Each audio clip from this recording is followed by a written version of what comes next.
So we left the story with Barnabas and Paul serving in the Antioch church, and the Spirit prompts the church to send them on a missionary journey, which opens up a whole new section of the book. The story's about Paul and his co-workers traveling to different cities around the Roman Empire, announcing the good news that Jesus is king.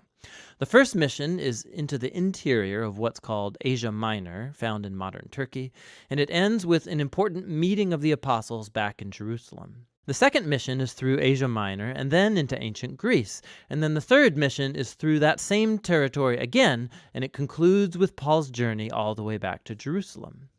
Now, in recounting all of these stories, Luke has highlighted a number of important themes by repeating them. So first is the continued mission to Israel. Whenever Paul enters a new city, he always goes first to the Jewish synagogue to share about the risen King Jesus and how he's forming a new multi-ethnic family of God. Now, most often, lots of people come to recognize Jesus as the Messiah, but some oppose Paul. Sometimes they even throw him out of town as a dangerous rebel who opposes the Torah and Jewish tradition. And this tension culminates after the first journey, leading to an important council in Jerusalem. So Paul discovers that there are some Jewish Christians in Antioch, and they're claiming that unless non-Jewish people become Jewish by practicing circumcision, the Sabbath, obeying the kosher food laws, that they can't become part of Jesus' family. But Paul and Barnabas, they radically disagree, and so they take the debate to a leadership council in Jerusalem. The people read it and were glad for its encouraging message.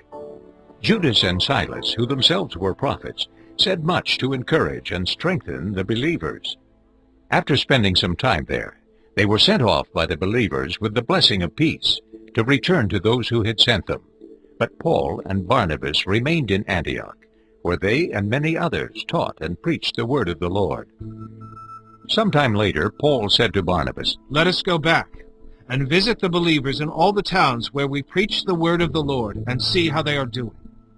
Barnabas wanted to take John, also called Mark, with them.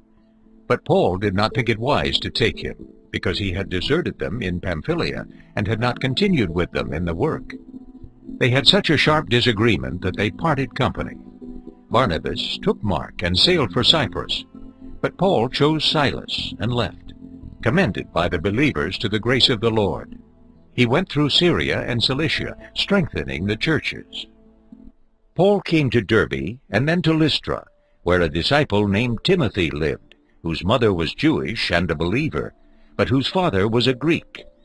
The believers at Lystra and Iconium spoke well of him. Paul wanted to take him along on the journey, so he circumcised him, because of the Jews who lived in that area, for they all knew that his father was a Greek.